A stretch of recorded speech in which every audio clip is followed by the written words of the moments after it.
How's everybody going? All right. So, for those of you who are catching the stream at different times, could you go ahead and let me know what time you guys are actually watching and maybe your time zone? I can adjust because I know by the morning I get a fair number of views. So, it'd be cool if I was streaming when you guys are actually watching.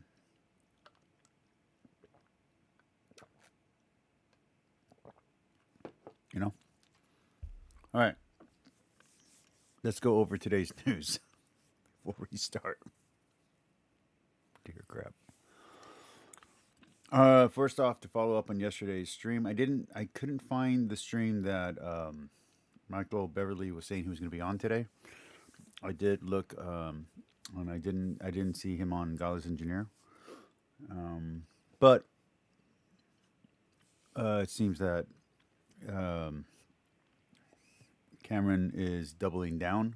He sent some weird shadow of truth statement. I don't know. It was bizarre. Uh, I hope this is not what takes down his channel. Let's see what else is going on. Trump got found guilty on 32 counts of nonsense. For those that don't know, I'm not a Trump fan in any kind of way. I really did not want him to be president in the first place. But this conviction is a really stupid move. This basically guarantees his victory. There's no way the American public doesn't vote for him now. You guaranteed him the White House. And you're also guaranteed that for the rest of American history, politicians will now prosecute former politicians that were in their position. Um,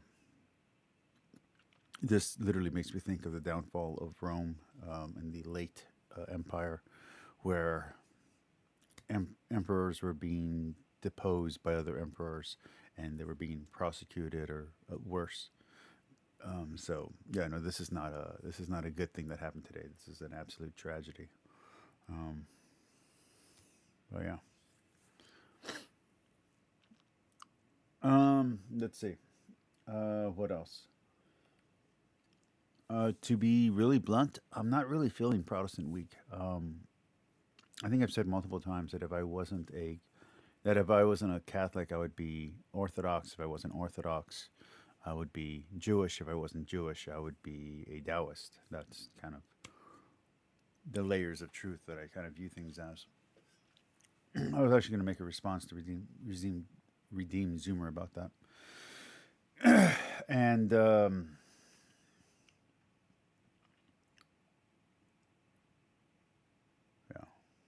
I don't remember where I was going with that, but I had a point. I did. Um, I'm not enjoying.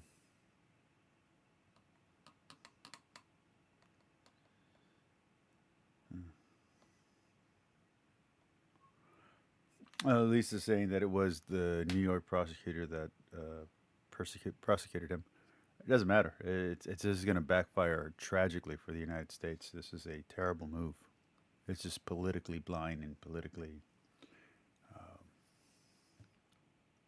I don't even want to say ignorant. This is malfeasance, medical malfeasance, on a political level. It's on a global level possibly.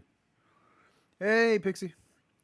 Um, it's literally, if you tell a kid not to do something, like just parenting 101. Tell a kid not to do something, the kid's going to do it. You just told the immature side of America that they can't vote for Trump. Not that they shouldn't, that they can't. You guaranteed, not you, Lisa, but I basically guaranteed he's going to win. But anyway, back to Protestantism. I'm not really feeling it because, like I said, if I was a Protestant, I would have been an atheist a long time ago. I can't. The five solas are ridiculously anachronistic dogmatically. The and anti-gospel. Um, and Lisa, that doesn't work because almost all the politicians are criminals. I mean, what's going to happen next is that every next president is going to prosecute the former president. Believe me, everything that they have on Biden and Hunter is now going to become a criminal case, and it's going to become a circus every 4 years. This is terrible, terrible for the future of American politics. Uh, anyway, um, where was I? Yeah, so you know, I really, I really haven't been feeling the Protestant week, so I haven't been pushing myself to get everything done. In fact, I'm probably going to do only an hour so I can do boxing before I go to bed. Um, I will finish Protestant week. I will do it. I'm not going to just abandon it, but Protestant week might end up finishing next week. And I might start doing goals and stretch goals. Yeah, Lisa. I can send you an invite, but I have not had much success with on Streamlabs with bringing in guests. Uh, their mic for some reason doesn't pick up. But I will. I'll send you a link right now. I'll even put it in chat. I don't care. But just to let you know that I haven't had a lot of luck getting the Streamlabs guest mic to work. Okay. But yeah, I haven't been feeling the sorry about that. Excuse me. I haven't been feeling the Protestant defenses at all. They're incredibly stupid. You want to deny evolution, you want to deny science, you want to deny history, you want to deny church history, you want to deny that the Catholic Church was the original church, which doesn't make any sense. Even the Orthodox admit that we were originally one church, that we called ourselves Catholic when we were all one thing. History itself shows this. If you want to say that the ancient church didn't originally have the title Catholic until someone invented the title, you can make that argument. But you can't say it wasn't an early Catholic Church because that's what it was. That's what they were arguing for. You can argue that the Roman Rite wasn't the head of the Catholic Church. You could make that argument historically, but yeah, no. The Protestant arguments fail incredibly when you put them up against known factual history. So I'm trying my best to get through this. I'm going to do a little bit of a Catholic thing first. While I'm watching the Catholic thing, I'm going to send an invite to Lisa, and then we're going to get into Jordan B. Cooper because at least I respect what he's saying. I respect where he's coming from. And if Lisa has something interesting to say, hopefully we can turn it into a longer argument. If not, I'll just let Lisa do her piece. And if I don't have something interesting to say back, I'm going to let the show end tonight there. Uh, but yeah, so that's where we're going to go. I'm going to go ahead and start the Catholic thing that I want because I want to promote this lady's channel. Her channel's already doing better than mine, but she's very new. She's a brand new Catholic. I've watched some of her stuff, and it's really good. So I'm going to promote her real quick while I try to send Lisa an invite.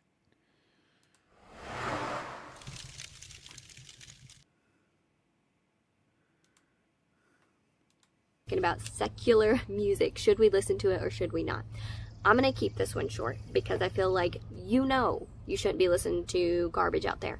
But you know what? The good Lord's always teaching me and put me back in my place. And I love that. I love that about him because he's like, girl, I'm going to show you if I had a sister, through what she'd say to me about because everything that I'm I watch and a listen very to. visual learner and I have to go through things in order to really learn. All right, send this So invite. I think God just knows this about me. So he constantly does this to me and I love it. But anyways, so 2 days ago, I was going to film a video on this, on secular music. And I came out here, I was sitting down with my kids and they were just fighting and fussy. The baby was teething. And so I was like, you know what? Today's not the day. So I ended up giving up and just like hung out with my kids all day. And so yesterday we had just gotten a new swing set. We had put it up the day before. And so yesterday I was like, I'm going to just not film a video and just hang out with the kids. And so that's what I did. But I wanted to put something up, so I did a quick short. And if you've ever done a short on YouTube, you know that you can go into I'm going to put it in the chat, Lisa. I don't think I have your email. Sound, you can actually pick like whatever's trending. It'll tell you like what's most popular at the moment. Oh, you can. So You all can tip like, me, one of the by the first way, songs that I through saw. Streamlab. I did a quick short. I went outside with my kids. Didn't even think anything of it. And Now, this short, I fixed this the song was problem in that was Spanish. happening with I PayPal. had no idea what it So, said. I just thought it was if funny someone the wants way to that it do a started, and test, I just one kind of wanted penny to be lighthearted. thing, let me know. You know, like if you know me, you know that 'Cause, that's just my I need that to work personality. 'cause I I need just money. try not to take too much stuff like super serious. I try to be joke around and have fun. And so I post this, didn't think about it, and this gentleman, his name is Shorty Shay 27, and he said, commented, and he was like, "Hey, I don't know if you know this, but this song is bad." And so I immediately like went back and I was like, "Thank you for telling me," because I honestly did not know. And then he came back and he was like, "Hey, maybe it's just like a learning situation for you," which it totally is. And like See, I said, for the me, good it's Lord, not a it's funny learning how I like situation. want to I'm make just a video an about idiot, this, and I then keep on. like I do just love something with metal, secular and music, I love and I don't even research it myself. goth, So and I it love, was you know, so terrible on my part, and so I fun do want to movies. apologize Like, to it's anybody just, that saw that video. I took it down immediately, and I is just invite a want to friend. apologize because that is not my intentions. I don't mean to represent anyone, especially Christians, in a negative light. And I say that to say that when I wanted to talk about this a couple days ago, I wanted to mention that, you know, I used to listen to secular music all the time, and I never thought it played any kind of impact on me. But just like that song yesterday that was in Spanish, I had no idea what it said, but because I had done the short a couple times trying to get it feel bad about that. at the right moment, It's fine. that song stuck in my head all day. So I have no idea what I was singing or what I was saying, but those, just because it's not a language I understand, that's something that I'm saying, and I'm like speaking over myself. And so I'm very sad that like I did not research it, and I'm very sad that whatever I was saying obviously wasn't good because somebody pointed that out. So I appreciate whoever pointed that out. Thank you so much for doing that, and thank you for forgiving me, because I just really don't want to Hold on, Lisa. I'm having I trouble don't know. finding. I don't want to cause like a rift or someone. seem like I'm above anything. I try to humble myself and go, hey, I was in the wrong. And so I really appreciate people that like try and help me out, because I think that's the whole point. Like when I made the video the other day about cherry picking the Bible, and it's because I want to help. It's not because I'm trying to be rude or angry or anything like that. It's because I want to help and help like guide you and show you. And so I really appreciate when people do that to me, and I try to take like the humble route and go, Here we go. not Found get it. aggressive and be like, Found it, oh, Lisa. shut your mouth. I just try to go, obviously I was in the wrong. But years ago, I would actually work out to secular music, and one day I decided like I'm gonna put it on the screen, like the music videos from YouTube. And the song was from an Iggy Azalea song, and this song was not only grotesque, I always sang it but never really thought about it, and this song was so grotesque, but what was worse was the music video, and it just really got to me that day. And I just was like, Lord, I don't know what I've been listening to. And so I started researching, like, what are the lyrics I'm listening to, what are these people saying? And I realized that almost everything that I was listening to, even in the country Okay, music, Lisa, I'm going to put it into was chat right not now. good for my soul. It just was speaking like lies and deception, and a lot of it is sexual too. It's about money and pride and sex and drugs. Only 11 people can and answer it, just so it much has a limit on how many that, people like, the can good hop Lord in, calls us and I to, don't know how to make the mic work. like walk away So from good luck and to you. not be a part of this world. And yet I'm speaking that over myself every time I sing. So I think we can all conclude, like, I'm entering my own I don't want to room. like go out So and weird. name big name artists, because like you're smart. I don't have to sit here and say like, oh, Taylor Swift. Okay, is doing Lisa. it. 3, 2, 1. It's in. I didn't mean to do that. I'm so sorry. Pixie, if you want to come in, you can also, but I don't know how to make the mic work. I don't want to name you it. You know, obviously that one. But yeah, there's a lot. I used to listen to so much, especially in the pop and the hip hop. It is so grotesque, guys. Like, just listen to what you're saying. Listen to what like you're letting your kids hear. Like, I would never let my kids listen to any of that. Honestly, I just wouldn't. And honestly, if you're a Catholic and like, I want to know, what kind of music do you listen to? Comment down below and let me know, because I am trying to like listen to better and better music. And obviously there's like Christian music out there, but even in like the Protestant realm, a lot of the Christian music is very me-centered, and so I've heard like a lot of topics on that, and I try not to get too intense about that, because I think as long as we're talking about Jesus, but at the same time I do see like the negative impacts of that too. So anyways, if you're a Catholic, please let me know, because I just converted. I'm looking for like really great She just converted and she's already better at this than I am. Okay, let's go ahead and get back to our videos. Let's get to where are we? Let's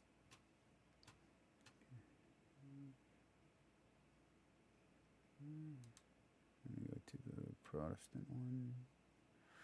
I don't want to go to that one.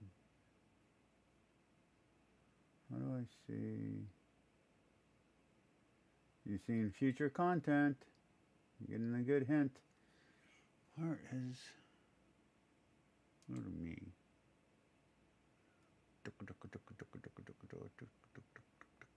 Five solas.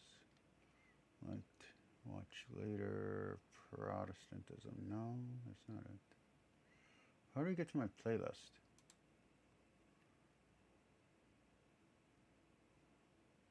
Okay, subscriptions. You. Playlist. There we go.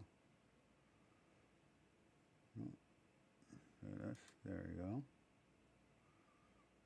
Protestant Week. There we go. See, we're getting this. We're doing this. Take the IMS Checkup Challenge. IMS will cover your annual vet visit when you buy $50 Hello, of all the IMS dog stars or are cat dead. food. Haven't seen you in a long time. Think precision machining is just for guys? Think again. Women are making their mark in this high demand and high pay. Hey guys, it's I do listen to your poetry. How did things go with your wife? Did you guys get married? Did you move over there? Did you guys come over here? I have been keeping up with your channel when I can.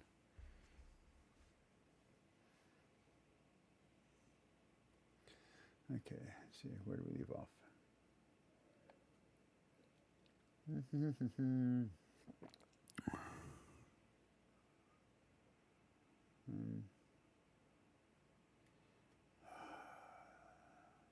You know what, let's do Grace alone today. How's that sound? Congratulations, brother. I hope everything's going well. I hope everything's going good. How's your faith? It's still good? Still strong? Oh, dude. I didn't see that. I did not see that the wedding was on your channel. I'll have to watch that. That is so cool. Lisa, any luck getting in my room?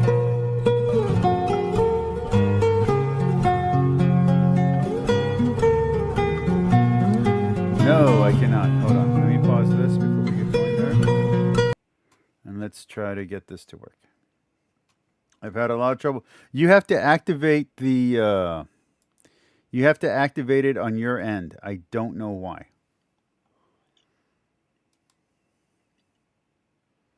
Hey, Lisa. It's showing your face. Is that something you want? And I don't have sound.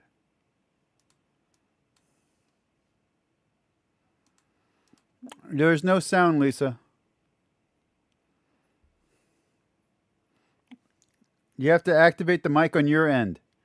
I've only had one person figure this out.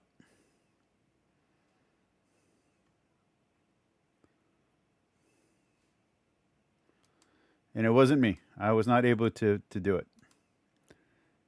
Let me see. Okay, go ahead and... No. No, that's not going to work.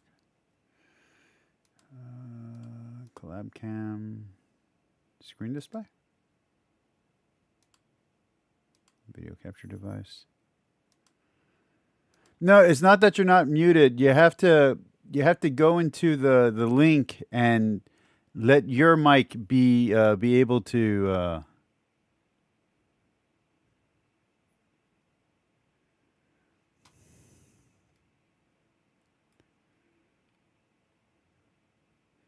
Yeah, it's only a problem. It's only a problem, my friend, when we're using Streamlab. If I use StreamYard, it's not a problem at all. So there's a really stupid menu. I wonder if I can actually show that. Hold on. Let me see if I can. show Lisa what's going on without showing her face.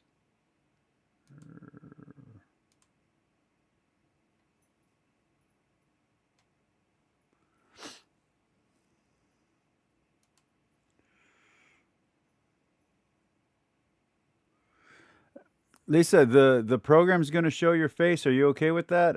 You've always used a filter.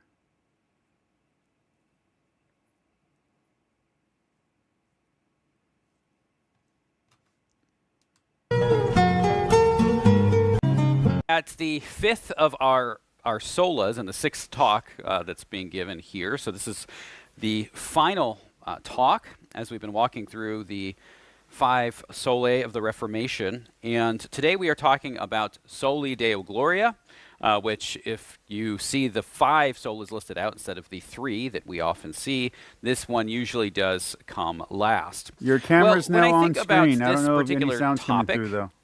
It tends to be one that is identified particularly with the Reformed more than it is with Lutherans.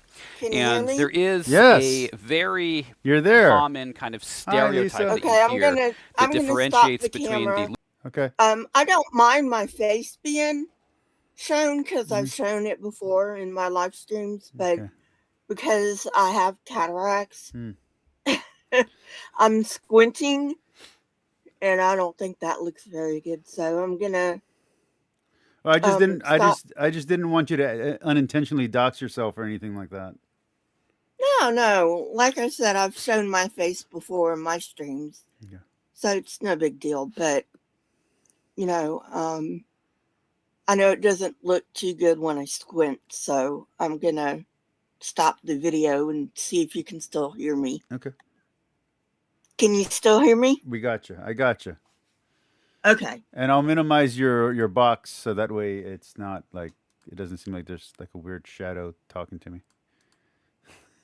Here you go. Put you over here and let me minimize that. I'm surprised they don't have like at least the generalized face. Yeah, well, this is actually semi-expensive. It's like $200 a year. I got it on a discount for $150.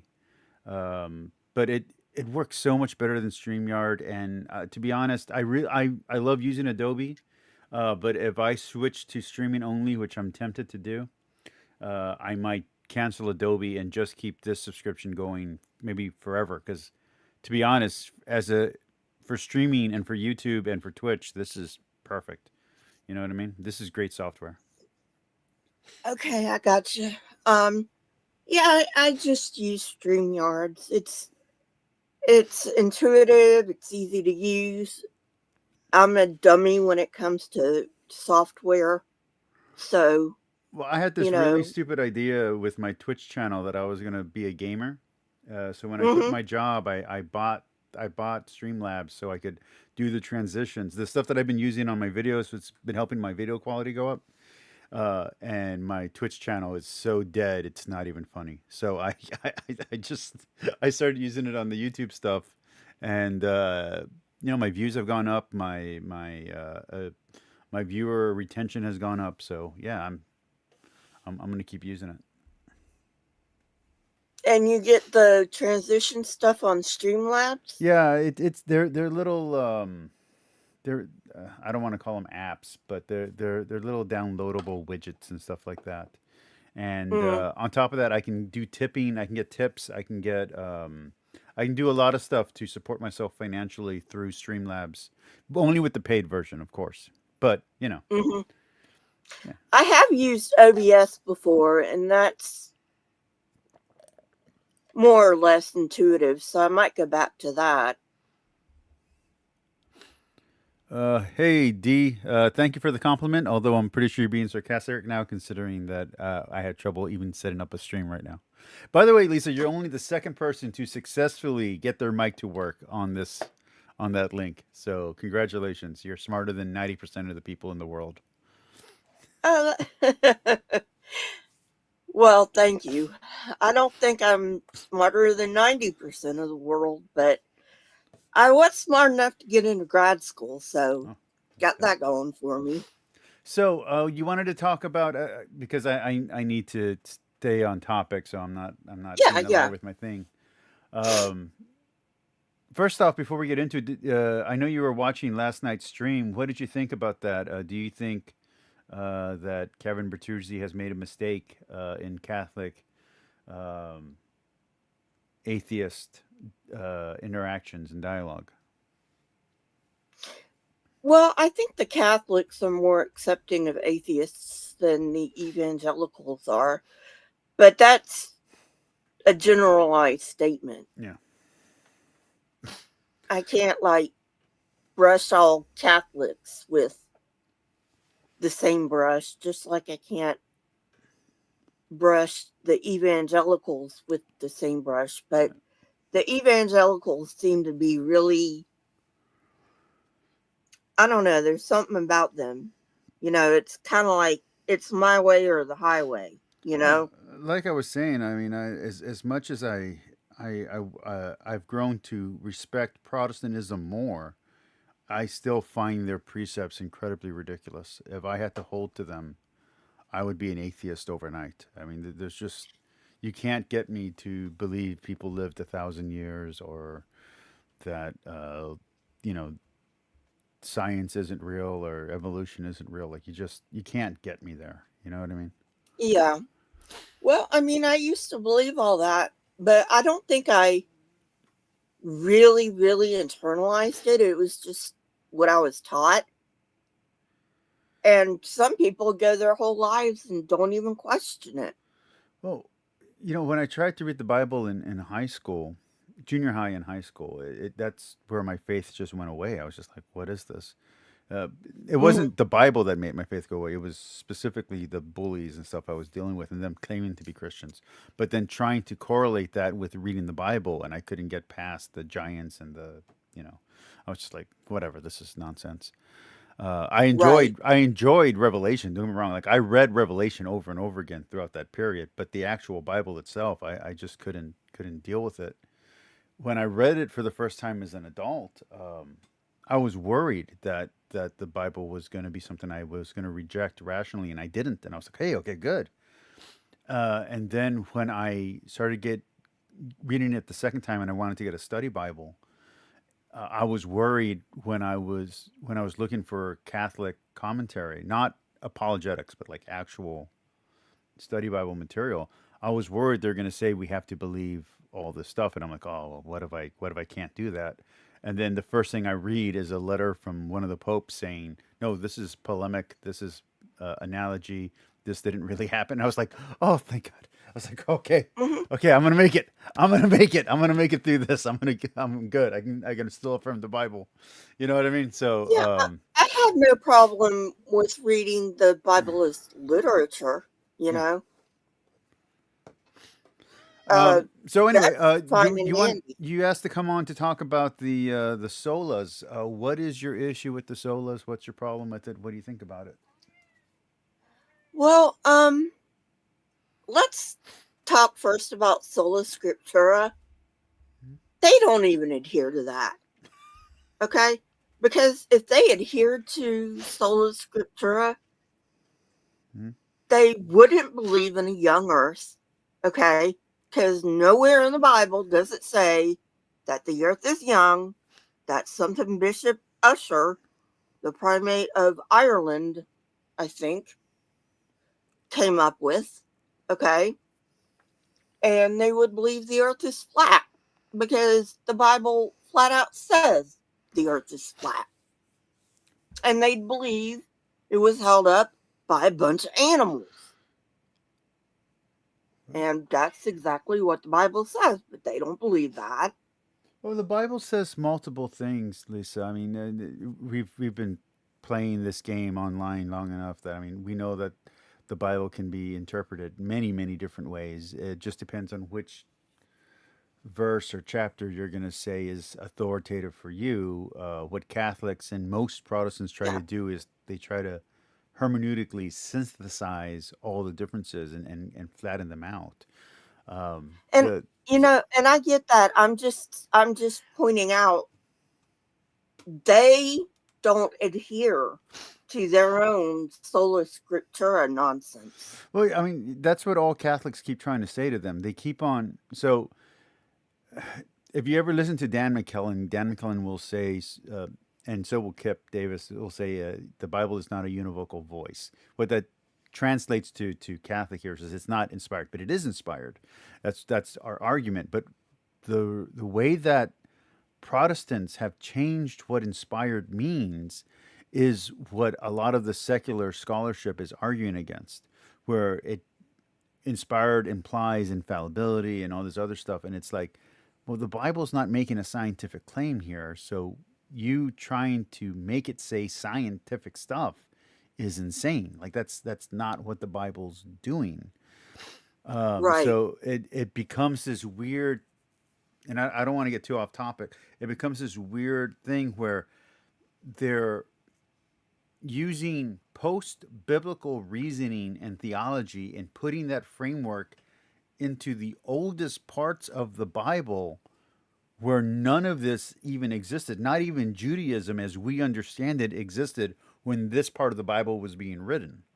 So it's this really weird, like, I'm going to anachronistically bring in theology from the 1500s and I'm going to put it in a book, an era that I believed happened, 6,000 years ago, before even the language of Judaism existed. Like it's a bizarre thing to even say out loud, and it doesn't work. You can't, the parts of the Bible that have multiple gods, you're trying to say that that's monotheistic.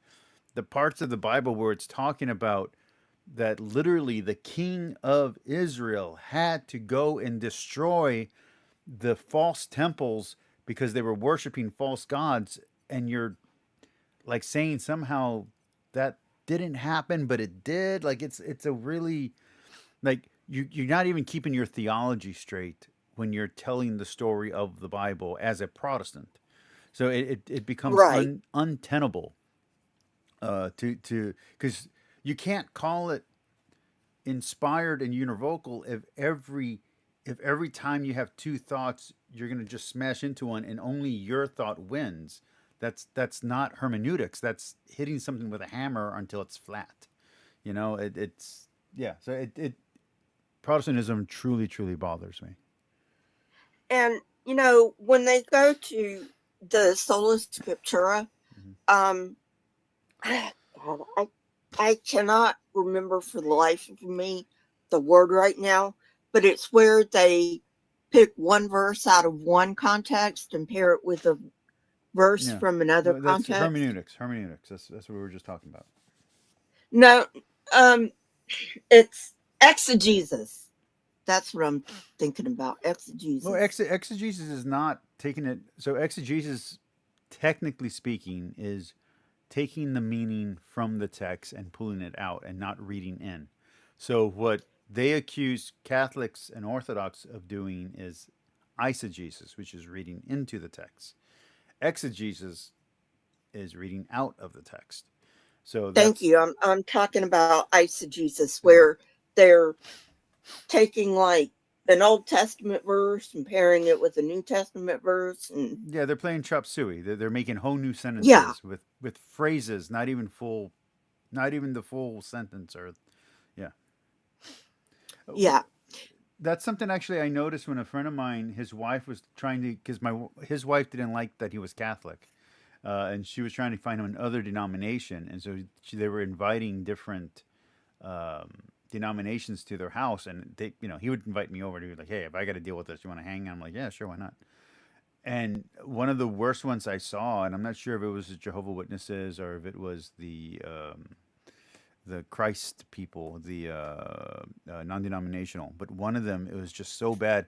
They literally took half a sentence, took one word from a different chapter, and then took another sentence and they put it together and they said, this is what the passage really means. And I'm like, no, that's not how English works. That's not how language works. Like, I was like, what is this?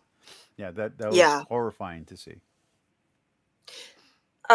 Okay, so now We could spend all night on Sola Scriptura, but I wanted to go to Sola Grazia. Grace alone. Is Grace that alone. how you? Yeah. Well, they Grace say alone? they're Latin words, but these are not Latin Catholic terms. This is Luther. Well, according to Jordan B. Cooper, what I'm about to tell you is wrong. But let me tell you what I learned from the other Protestants, and then I'll say what Jordan B. Cooper said, which changes it. But according to all the other Protestants I've ever talked to, sometime in the late early church period, possibly even in the early church, there were people who would later be called heretics by the Catholics who had ideas of kind of like primordial ideas of what the solas were. And these were interpretational principles to apply to the Bible, not to theology. Are you talking about Cathars? No. So this would be like Augustine, Augustus. Well, Augustus is Augustine. Sorry, John Hoyce. There's some other guys, big Protestant names that I can't really think of. Most of them ended up being burned or killed as heretics by the state for the Catholic Church. But anyway, so these pre-reformers or early reformers, whatever you want to call them, including some Catholic saints, had ideas that the reformers were then able to turn into the solas. So these principles are the principles behind Protestant Reformation theology. Now, that's a story I've always heard, so that made me always look down on Reformation theology. Jordan B. Cooper and Gavin Ortlund have a different story. I don't know if it's true, but I like their story better, which is that these are principles that existed in the Reformers, that the Reformers were preaching and they were pulling out of what they saw in earlier church father writings and from biblical principles.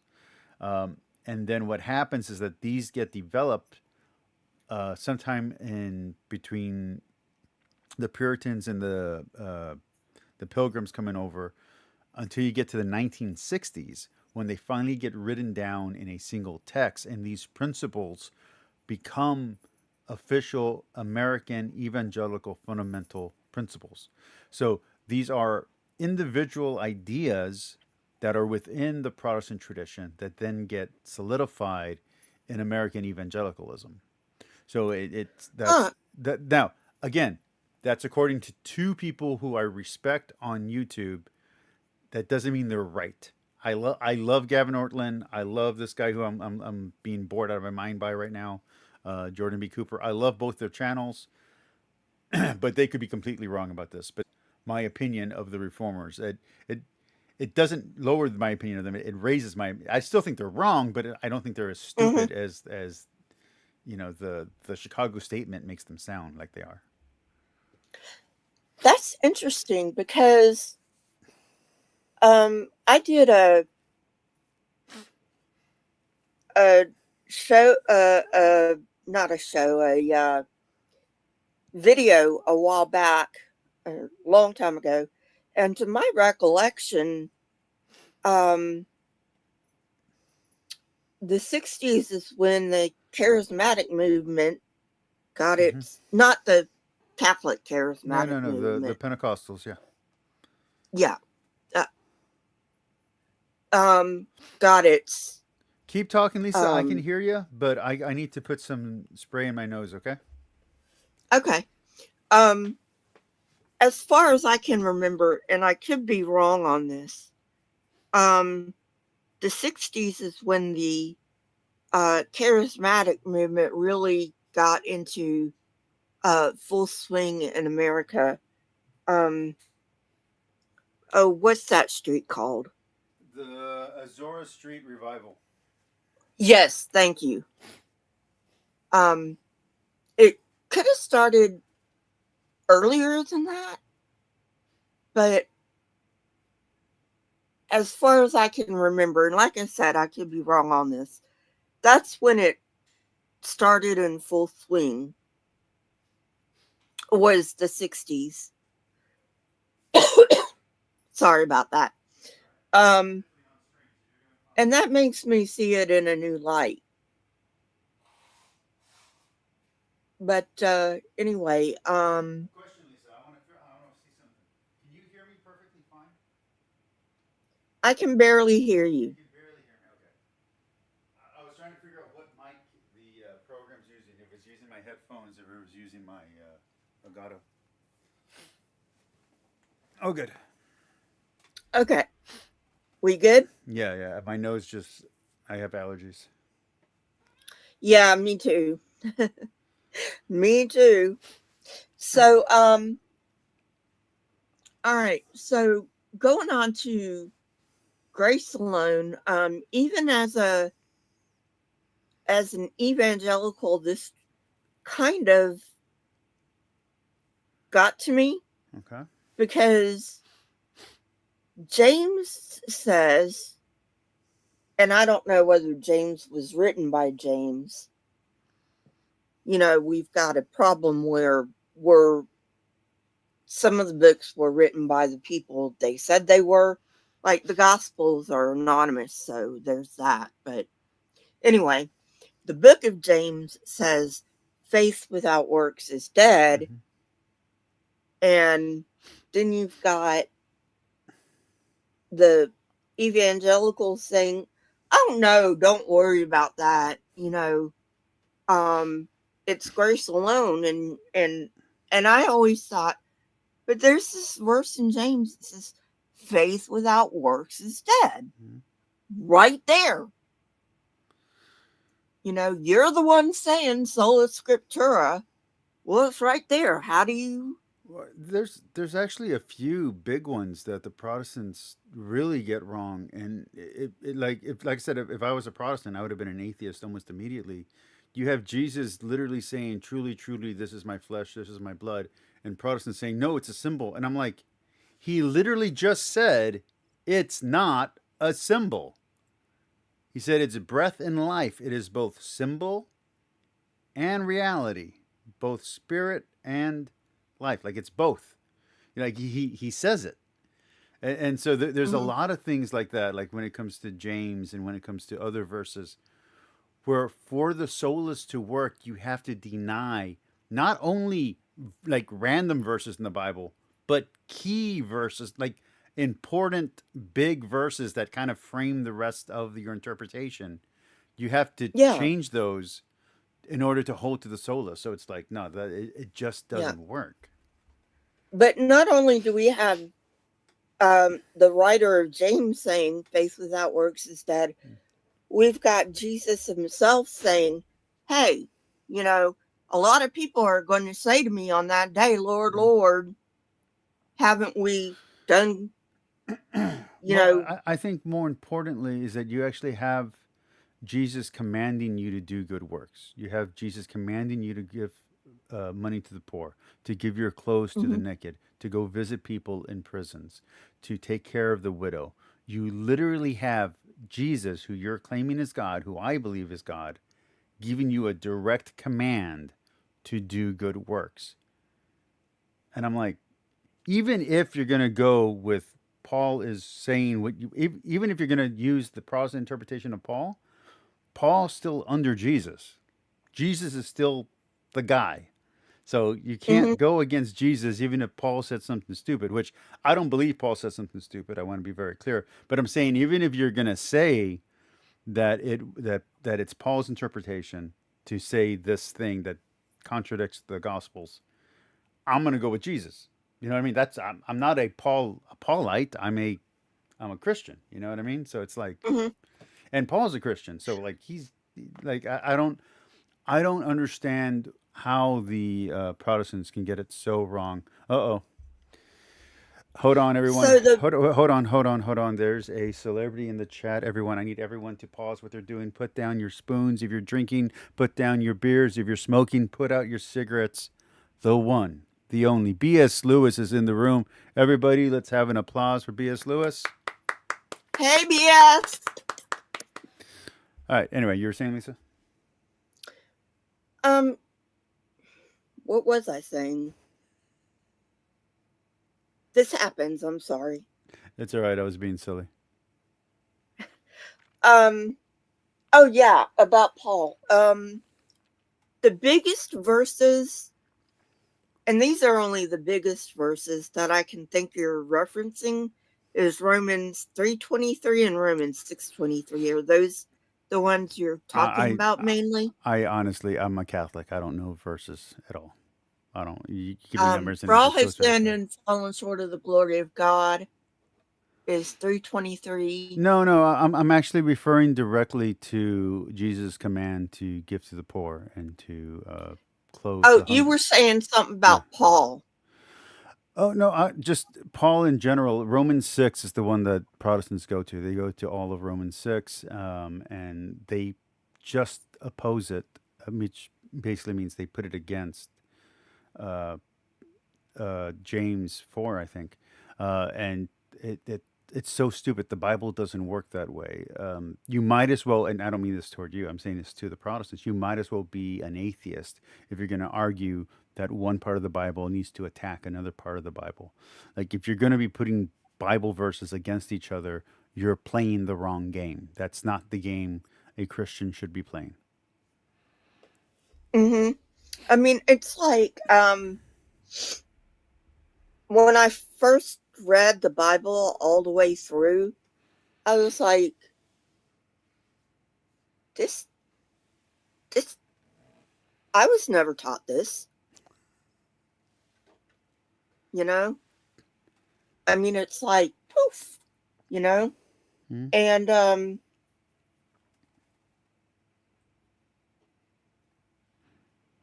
you're probably going to get angry at me for saying this, but evangelicalism really robbed me of my faith. Because I'm like, I can't believe in evangelicalism. After reading the Bible, I cannot believe in evangelicalism. And now they've lied to me. And I don't know what religion, if any, is true. And that's why I'm an atheist. No, I mean, I really do understand when atheists tell me that story. Because, like I said, when I tried to read the Bible for the first time, I couldn't get past the giants. And the second time, I couldn't get past numbers. The third time I tried, I couldn't get past the begots. The begots just bored me to death. And it wasn't until I was in my late 20s, early 30s that I was able to power through it for the first time. By the time that I got to 33, I had read it maybe 3 times. But um, it was in that year is when I read it over and over and over again. Like I finally got into a rhythm and I was finally able to read it all the way through in one translation. And I was finally able to understand it. Like the amount of spiritual growth that I got in that year was amazing. And then when I started reading commentaries about what we call study Bibles, Mm-hmm. I found myself attracted to the academic study Bibles. I did not enjoy the apologetical stuff. And I'm glad because if I got into the apologetical stuff, I would probably be an atheist today.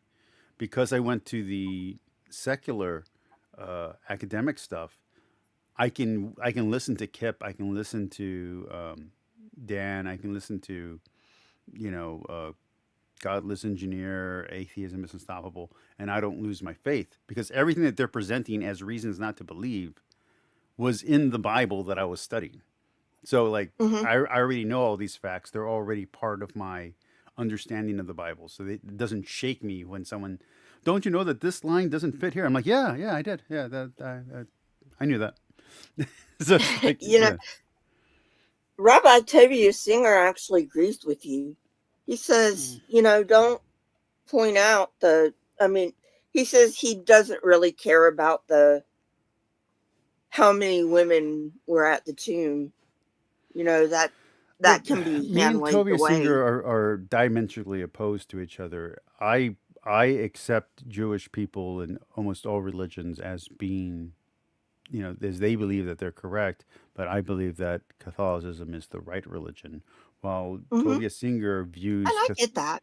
Tovia Singer views Catholicism and Christianity as the enemy, and he views Judaism as the only faith that is true. So there's a very different approach to people and theology Right. between me and Tovia. Tovia's closer to an atheist arguing against the Bible than I am. There's no, like, as much as I know all the facts, I'm never going to talk against the Bible because none of those facts hurt my faith, and I don't think they should hurt the faith of anyone. Mm-hmm. Tovia Singer's trying to use those facts as a reason to discredit the New Testament. So there's a big difference between what Tovia is doing and what I'm doing. Yeah, and and I get that, but me being an atheist and all, I mean, hell, I'll listen to a Hindu, I'll listen to a Sikh, I'll listen to a Muslim. Hold on. I'm gonna. Can I give B.S. Lewis a bone real quick? Mm-hmm. Okay, B.S. Start your recording engine, whatever it is you use. Feel free to clip this one part and only this one part. B.S. I don't just think. Okay, hold on. Let me know when. Let me know when to go. Tell me when, big boy. He's tapping in the chat. He's going to tell me when to go. Sure. He told me to hold on. Okay. Here we go. 3, 2, 1. BS, I don't just think that Catholics are the only ones that are correct. I actually think that not only are the Jewish people wrong, but the Hindus are wrong, the Sikhs are wrong, the Buddhists are wrong, and the Muslims are wrong. That's right, B.S. Lewis. Just for you. All of them are wrong, and only Catholicism is true. Take that and enjoy that's fine. No, leave the take, Lisa. Leave the take. That was for BS. He's gonna do something stupid with it. I don't remember what my last word was, but anyway, he's got it. Okay. Continue, Lisa. Oh, okay. You were saying you believe that only Catholicism is right. No. This was something for BS. That's okay. Okay. I know you can't read the chat, but he, a long time ago, maybe a year ago, we were having a conversation, and he was talking about how, well, what about Judaism? And I'm like, well, Catholicism doesn't think that the Jewish people had the right interpretation. And so he's used that clip a few times. So I just gave him a better clip where I'm saying all the religions are wrong and only Catholicism is right. Gotcha. And I'm not married to atheism. I'm an agnostic atheist. Means I don't believe there are any gods, but that doesn't mean I believe there are no gods, So I'm not married to atheism. So I'm open to. Well, I was telling Michael Beverly yesterday that before I came back to Catholicism, and I guess in a way, not in a literal sense, but in a way before I came back to Christianity, when I was a practicing Taoist, and I was looking at all these different religions, I always believed in a God. Like, there's never a time in my life that I didn't believe. I've always believed in a God. I just didn't know if the Bible was true. I didn't know if even the Greek gods were true. You know what I mean? Like, I was reading everything, Hinduism, Buddhism. Like, I was reading all the holy books. And all of them had a fatal flaw that the Bible didn't have. Reading the Bible maturely and openly, I could see myself at different points in my life in different characters. And I could see the people who I knew and loved in different characters. This is kind of like, I forget his name, but the guy, Alex O'Connor, who's going up against Jordan Peterson recently. He said, I don't want you to answer this the way you always do, which is, it's true in the way that great fiction or great literature is true. But we're talking about actual truth, and that's kind of how, when I first accepted the Bible, that's how I accepted it. I was like, this is true in this case. This is true in this case. And then the results of acting in this way, that terrible thing will happen to you if you do these things, like in Judges. And this great thing will happen to you if You follow these things, yep. And if you try to be too good, just like with Jesus, this is going to happen. And if you do this, just like with Peter, this is going to happen. It's like everything made sense to me based on my Mm-hmm. experience. Because when I first tried to read it, I didn't have enough life experience. I thought I did, but I was a 13-year-old kid. I didn't know shit. When I tried to read it at, 25 or 27, after going through a cancer scare, after going through a terrible breakup, after experiencing more death than most people could handle, the Bible made a lot more sense because the extreme emotions that it was conveying was relatable because now I had gone through those circumstances and I was like, oh, I don't act like the hero that I want to act like all the time. Sometimes I do act like a coward. Sometimes I am weak. Sometimes I am desperate. Sometimes my pride does get the better of me. Once I was able to understand those things, the Bible became much more understandable. Mm-hmm. But again, that's reading it as an adult versus trying to read it as a teenager and having and as a teenager, you just want to be the hero. You want to be Wolverine. You want to be Batman. You want to be Optimus Prime. You don't realize sometimes you're Bumblebee, sometimes you're Starscream. You just don't realize that sometimes you're the supporting character, and it takes maturity to get there, and sometimes you realize that maybe you're not even on the page. Sometimes it's just not about you. You know. Right. And I I get that. And like I said, I have no problem with people reading the Bible as literature. My problem is the Sunday reading of it, Hmm. which is what I was.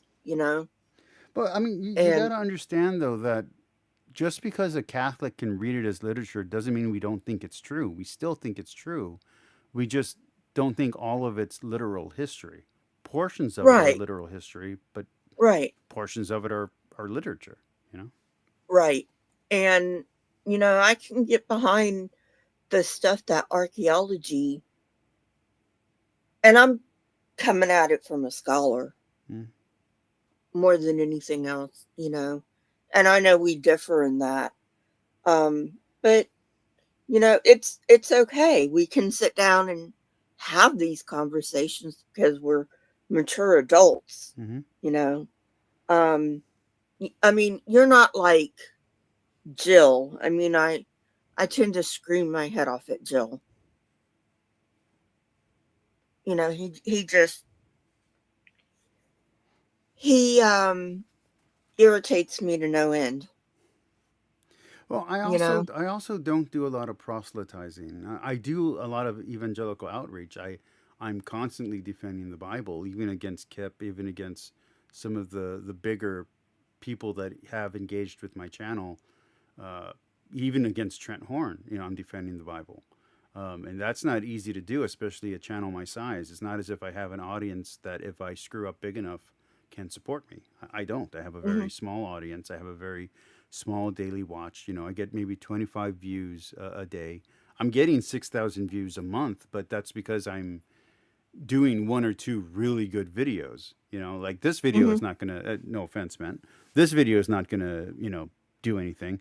But the interview I did with Michael's going to do something. The debate reviews that I've been doing are going to do 1,000 to 6,000 views. That's Mhm. what's helping my channel grow. But the kind of engagement that we were doing on Gar's channel, and I'm not shitting on Gar. I love Gar, but that's Mhm. never going to grow. That's never going to grow a channel. You know what I mean? And Right, right. I when I quit my job to take care of my dad, I immediately thought, well, these passion projects can't be passion projects anymore. I have to make them profitable. So I've been growing my audience on this channel. I've been hitting more general topics. I've been willing to engage with other social media influencers. I went up against Melanie Mack, and like I didn't need to do that. I could have talked about something else that day, but I need Yeah. my channel to grow and I need income. So I'm gonna hit the harder topics, and I'm gonna do what it takes to make my channel successful without compromising my morals or my vision for the channel. Right. Well, I don't know who Melanie Mack or this Trent guy is. Trent Um, Horn is the biggest Catholic apologist in the world right now. Melanie Mack Oh. is a major social media influencer. She used to be a Wokey before woke was popular, and then something happened where people turned on her. She disappeared, and then she came back as a fundamentalist Christian, originally slightly Catholicish, but then she started doing things that Catholics and mainline Christians are not okay with. She kind of went semi the hate route, although she says she's doing it ironically. But I don't know how much you can ironically hate before it's just spreading hate. You know what I mean? Mm-hmm. And so yeah, so I mean, I've been doing stuff like that. I've been purposely going up against bigger and bigger people, not because I'm trying to social climb. I don't care about that. I've been on here for 11 years. I don't need to social climb. I already have a record of my views changing over time, of me engaging with different people. But to make sure that I'm actually engaging in the conversations that matter. Yeah. And because I wasn't doing that with Gar. With Gar, it was me, Gar, and Danny yelling at each other, for 3 hours, and then every once in a while, oh, I can't remember his name right now, but the other guy who would come in and just dominate the debate thing. Now he's on Modern Day Debate. Danny's dominating on TikTok. I need to do the same. I need to be engaging with people, and I need to be broadening my audience and holding to my Catholic beliefs. But that also means arguing against people like Trent Horn, who are doing pure apologetics. And it's like, I don't want pure apologetics. I don't need bullshit. Bullshit shouldn't come anywhere near the Bible. If you're going to say the Bible's true, keep your bullshit away from it. Let the Bible speak for itself. And if you get to an uncomfortable situation where there's an anachronistic piece of writing, then you have to have an answer for that. That's all there is to it. And if you don't, then you need to find that answer. You can't just BS your way around a complicated verse, or, there was, war grape in the Old Testament, and you're going to talk around it like, but it was so much more charitable, and you don't understand how terrible. Like, no, I do understand how terrible the ancient world was. That's all I do is read ancient history. Like, I'm sorry, you can't use apologetics to get out of what the Bible is saying. The Bible is trying to regulate a very terrible situation. That's what it's doing. It's not God talking to them, it's them talking to God and God answering back. And God is the one who's inspiring them to write, and they're writing this after the events happen, and they're reinterpreting the events to match their understanding of God at that time. And that's what it is. It's the history of the Jewish people's understanding of their relationship to God. As long as you keep that in mind, the Bible makes perfect sense. But if you start trying to hold it down to literal history, that there was someone right next to Moses, right after he died, writing down exactly what happened, and we have that, and somehow it's a Jewish vocabulary that didn't exist for 1,000 years after his death. Sure. Sure, let's do that. Let's have that be how the message survived, or let's look at actual history and face the facts that whatever old story survived about Moses or Abraham is probably not the story of the actual guy who's being represented, and probably not the name of the actual guy who did the things that you're giving him credit for. I'm not saying the guy didn't exist. I believe he existed. I just don't think his name was actually Moses. I'm not saying that there's not a record, but it's an oral record, and that oral record would have been shaped and would have been molded by every person who retold that story, to where it probably doesn't even resemble whatever that original story was. And if there's any gaps in the telling, which means that it was lost and then it got picked back up, who knows how much could change in those gaps. You know what I mean?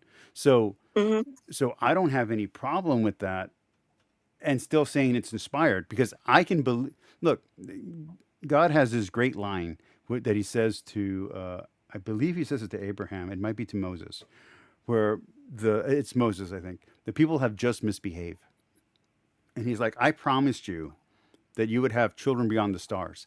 I could remake the Jewish people out of these rocks. We don't need these. You know what I mean? So if God can do that, he can make sure a story gets brought up if it gets lost. You know what I mean? Like he'll figure out a way. So I don't need magic fairy dust to make the Bible true. You know what I mean? So when sorry. I'm sorry. So let's go back to this inspired but not inerrant. Well, So I mean, I believe the Bible is inerrant morally, but yeah. I understand that. But what I understand that to mean, and please correct me if I'm wrong, but what I understand that to mean is that God, you believe that God spoke to the prophets, but in order for the prophets to write it down, it had to go through their brain, as it has to do with everyone. And maybe the prophets misinterpreted some things. I don't think they misinterpreted anything. I think they have limited understanding. They're ancient men, ancient people with limited understanding. There's no context for them to understand later developed theology, let alone later history. Gotcha. So inspiration here, and again, this is not the Protestant father in the sky, daddy in the sky going, hey, here's what you're going to write. No, it's the same inspiration a writer gets when he's writing a great book. It's the same inspiration an archaeologist gets when he discovers a fact about ancient history. God is silently inspiring truth, and the Holy Spirit is guiding that truth. So there are other inspirations that are non-godly, that are non-biblical, that aren't true. And so the Holy Spirit, when it came time to canonization, when it came time for the Bible to be chosen, guided the church, which is the body of Christ, because we're all part of Christ, to choose the books that told the truth, meaning the inspired moral metaphysical truth, not the was there a camel in Arabia at this time at this place. You know what I mean? Gotcha. Like that's not what the Bible's doing. The Bible's saying, "Hey, these stories in the Old Testament are important because they tell you that God is monotheistic, that he's one single God, that these behaviors will lead to destruction. These other behaviors will lead to creation and life and a safe society. That's why these stories are here. They're differentiating our society, our Jewish society, from the rest of these societies that are going to collapse. And of course, historically, they did collapse. So these stories protected this culture that has somehow survived over 6,000 years. This Jewish culture has survived by following these precepts. The Reformed, a Reformed Jewish person will accept me as a Christian. I appreciate that, and I love you. I love my Reformed Jewish brother. But the Judaism that's going to survive another 6,000 years is not the Reformed version. It's the Orthodox version. It's the version that's holding to these precepts that protect and insulate its culture. The Christianity that's going to survive isn't Protestantism. It's going to be some mixture of Catholic, Orthodox, and Coptic. That's an Oriental. That's going to be that original Christianity that holds to its precepts is what's going to survive. Not any offshoot, not the rad trads, not the woke super progressive Christians or super progressive Catholics or liberation Catholics. None of that's going to survive. It's that original core tradition that subsists in the church, that subsists in Judaism, that's always going to survive. So you're always going to have Jewish people because they have an internal culture that's regulated by these stories. But they are stories. I'm not saying they're not. But this inspired work is protecting a culture within and containing the culture within these works. And that's super powerful. But if you're I don't know, what state are you from, Lisa? Well, I live in Oregon right now. Where'd you grow up? What state? Just the my state. dad was military. Okay. So I moved around in the South. Let's just say the South. Let's just put that for a general. So the Bible is not speaking to someone I'm going to just say you were born in 1985. It's not speaking to someone in 1990 in the deep South about what politics and what politician they're going to vote for after eating after eating pulled pork sandwiches. That's not Mm-hmm. who the Bible is talking to. Literally, that's not who the Old Testament's talking to. The Old Testament is saying you don't do that. You don't even engage in this culture. You're going to not eat pork. You're going to not wear mixed clothing. You're going to keep to your group. You're going to make sure that someone you marry is your cousin or second cousin or third cousin, because you're going to keep the Jewish people alive for all time. That's what the Old Testament is doing. It's protecting the Jewish culture, the Jewish identity, specifically after their exile from Babylon, where they lost their social identity and their cultural identity. These are people who had been completely absorbed and had completely absorbed the, I believe it's the Sumerian or Assyrian culture, the Neo-Assyrian culture. And then you have Nebuchadnezzar coming in and saying, no, you guys get to go home. You can get to go back to your own identities. And it's like, what identities? We're Babylonian. And it's like, no, you're not Babylonian. You've been Jewish this whole time. So you have all the hardcore, if you will, fundamentalist Jews saying, okay, well, what do we remember about our homeland? What have we been practicing here? What, this priestly class, what have we been doing to maintain our faith?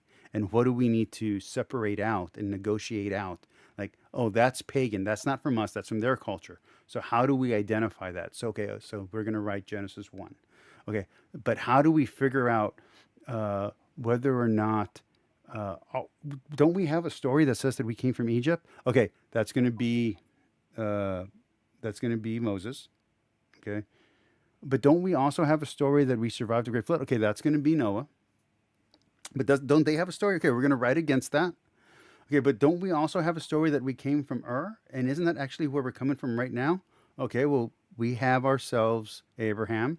We know that that's our ancestor. We know he bought a plot of land. We know that's where we get our things. So we're going to put him in the story here.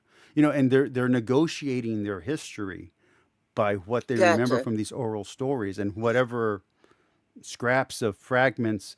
And according to the Bible, they find fragments when they get back to the temple. So they had a guide of what their original faith was. And there's a conflict with the original Jewish people that stayed behind, because there was a remnant that stayed behind. The Judaism that we have is not from the remnant. It's from the people that came back with their original Judaism.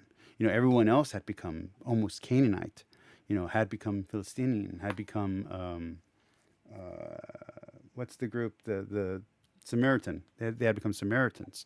So there's this conflict there between the Judaism that continued to survive in Jerusalem with the remnant versus the Judaism that returns with the exiles.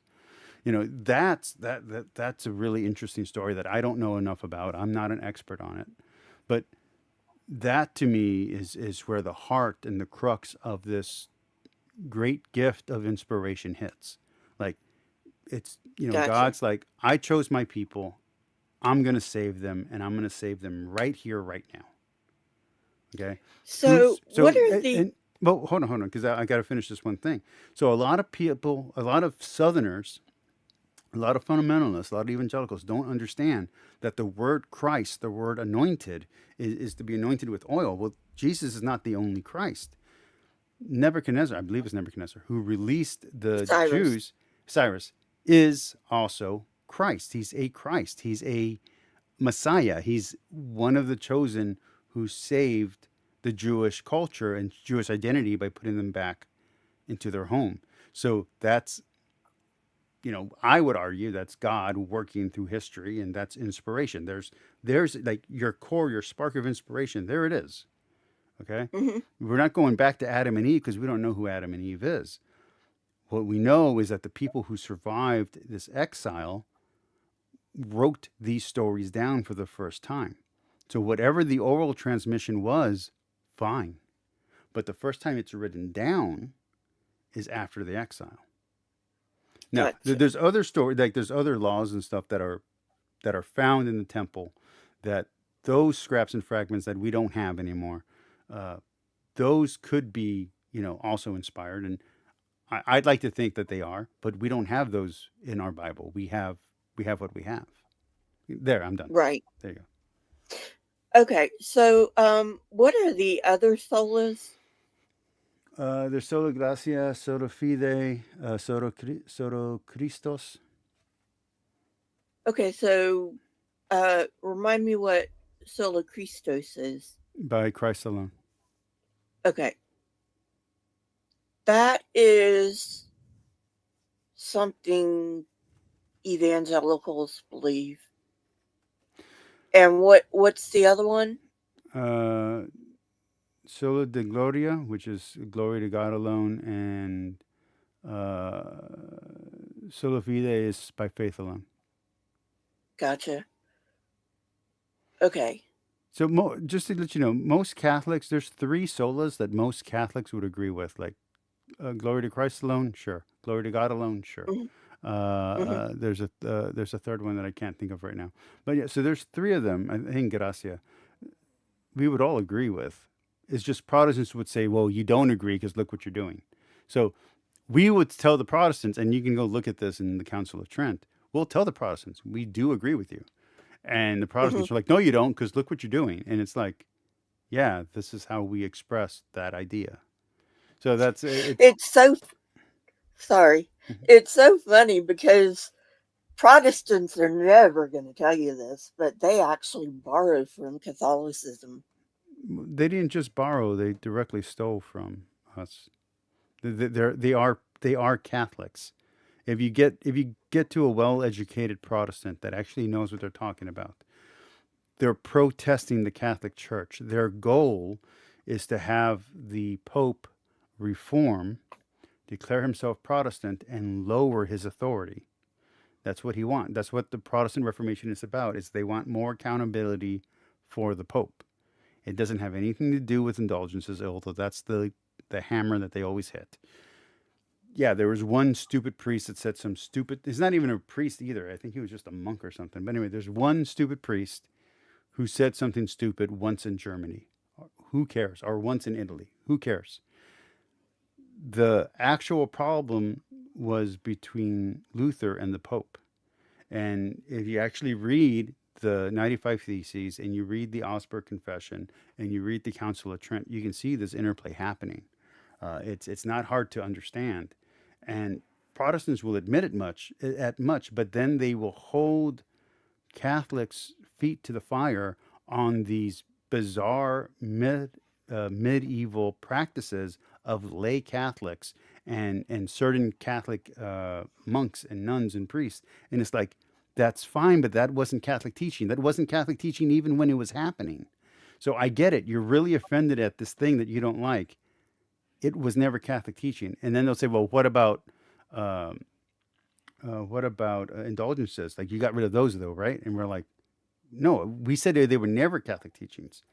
Indulgences are Catholic teachings. We still affirm them. And they're like, well, we don't understand what you're saying. And it's like, how can you not understand? The thing you're mad about was never a Catholic teaching. The thing that you talk about has always been a Catholic teaching, and it's still a Catholic teaching. But yeah, so. Yeah, I've been to more than 2, but less than 20 Catholic services. And I was really surprised they were in English because I thought, damn, I thought this was going to be in Latin. No, the caricature of Catholics is really bad in Protestantism. For instance, we're not Roman Catholics. That's not a thing. It doesn't exist. Roman is a rite, and there's Latin Rite Catholics, and there's the Latin Rite and the Roman Rite are tied together, but the current Pope has been moving that along. So the Novus Ordo is the normal Mass. The High Mass is sung, and then the special High Mass is the Latin Mass. And it used to be the normal Mass, but they changed that after Vatican II. But there's been more than one type of Mass, and it hasn't always been in Latin. And we have Masses in Greek and Spanish and every other language you can think of. The Protestants just caricature Catholicism based on what was happening in Germany and France in the 1500s. And it's like, that wasn't all of Catholicism, and That's the, it's not like Catholicism was that before then. It's not like Catholicism was that after that. That's one period of time that you guys are stuck talking about, and it's not even all of Catholicism. You're stuck concentrating on one or two areas, like one or two regions in the Catholic Church. Like it's crazy. It would be like me arguing against the United States based on what's happening on Rhode Island today. Like what? Okay. You know what I mean? Gotcha. Like it doesn't. Yeah. But there's this one weird, I mean, it's totally weird.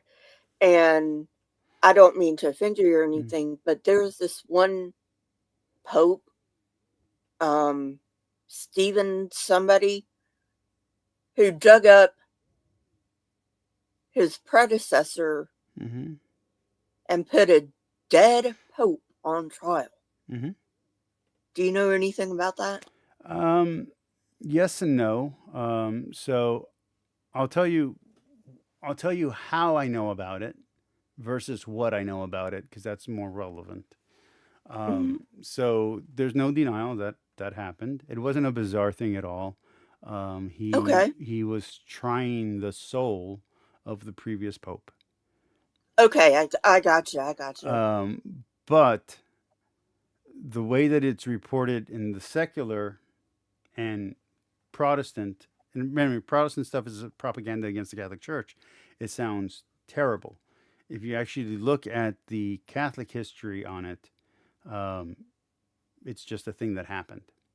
It's not. Okay. It's not huge. It's not a big deal. So I don't remember any of the details, but I do know that I've read several histories. I've read 2 histories of popes, and I've read 4 histories of the Catholic Church, and 2 histories on Christianity in general. And in every single one of them, they mention him. They mention the story, but it doesn't stick with me because it's not important to the story of Catholicism or Christianity.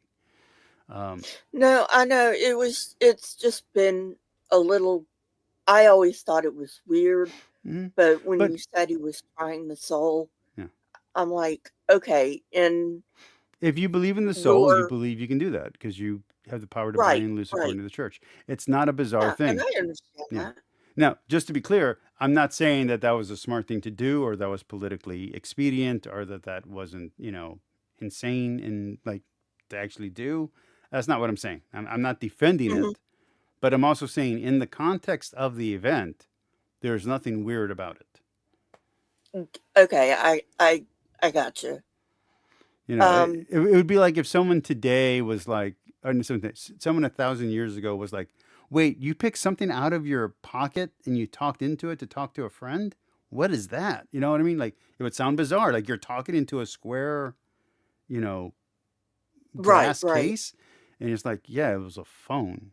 And 1,000 years from now, you don't have that context. Well, 1,000 years, or not even 1,000, 60 years ago, the context of a soul made more sense in modern parlance. Nowadays, most people don't believe in souls. So someone judging someone's soul and digging up their body just sounds nuts.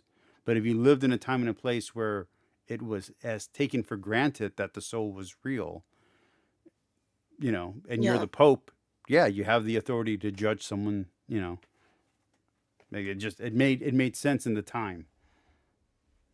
Okay. Yeah, I mean, I can't get behind it, but I can understand it now. But think about it this way: if you're reading a comic book, well, I don't think you read comic books, but if do you watch any like sci-fi or fantasy stuff? Like in the context of the story, the thing makes sense because you're accepting a lot of reality of the fantasy world. But if you tried to say like, oh, I'm gonna go in real life, you're like, I'm gonna go get an eye of Newt to summon a dragon, people would just be like, are you okay? So in the context of the history of the facts of that time, the Pope was in charge of the safety of souls. This previous Pope may or may not have done something that was heretical. They don't know how. There's no power, there's no authority to put a Pope on trial except another Pope. And you can only get another Pope if the previous Pope died. So they could only have the trial after his death. Like there's just chronologically, like you have to have a new pope to be able to even put on trial the previous pope, because there's no worldly authority that can put a pope on trial. So you have to, if you want to find out what happened, you have to wait till the next guy's in office. Okay, I got you. Yeah, that makes more sense. Okay. Weird question. Okay. Do Catholics let's only go two more, because I was going to box, and we've already gone an hour. This means good. This is good. It means the conversation's been flowing. We've already gone an hour and a half, and I got to get to bed in like 30 minutes. So let's go only one more question. Yeah, this is my last question. Do Catholics believe people will go to hell? Number one. Number two, if you do, who would go to hell? So let's answer number 2 first, because it's the easier one, which is we don't know. We can't even say that Judas is in hell. We don't know. Okay. But we do believe that there is a hell. The default, and mind you, this isn't coming from the Bible. This is coming from theology. The default is that the majority of the world is going to hell. Very few, only the chosen, are going to heaven. There have been universalists who have tried to argue otherwise, including Origen, one of the first, or the first Christian or Catholic theologian. But the majority view is that the majority of the world is going to hell. Very few are going to heaven. Okay. So, yeah. All right, Lisa, this was good, but this was barely on the topic of the day. So now I got to do at least 3 more days of Protestantism next week, which I really am not looking forward to. Lisa, we did touch on the solas. Oh, yeah, we did. All right, Lisa, it was great talking to you. Thank you for coming on. I appreciate it. Thanks. And congratulations on getting the speaker to work. You're only the second one to do it. Thank you. Alrighty, bye. Bye. All right, later, everybody. Have a good night.